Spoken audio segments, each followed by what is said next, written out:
मित्र हो, हे पहा माझा 15 नंबर गावरानी पपईचा मळा. ही पपई आहे.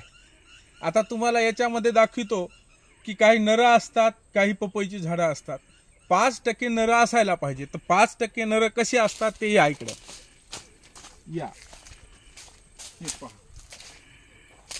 हे पहा हे नराचं झाड. हे नराचे झाड हे करण्यासाठी, परागीकरण करण्यासाठी 5% असायला पाहिजे. हे पहा याच्या बुडापर्यंत पहा, याला काही खुटी मारली नाही, काही नाही. आता या एखाद्या हे जास्त झाले, 5%च्या वर जास्त झाले नर, की या नराला सुद्धा पपईचं झाड करायचंय आपल्याला. तर ते कसं करायचंय ते तुम्हाला या दाखवितो. केलेलं आहे आम्ही. या इकडे हे पहा, हे अगोदर नराचं झाड होतं. हे वरी पहा, पाहिलंय नराचं झाड होतं. याला पपई बनविलंय आम्ही तंत्रज्ञानाने, टेक्निकनं. तर काय टेक्निक आहे ते खाली पहा.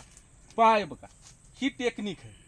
ही कशाची टेक्निक आहे? हे बांबूची एक काडी आहे. ही इकून या.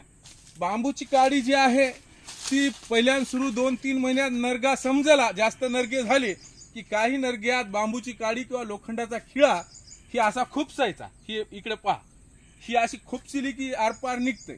आणि खुपसिली की काही दिवसाच्या नंतर मग ते नराचं रूपांतर पपईमध्ये होते आणि त्याला फळं येतात. ते अशी फळं येत असतात.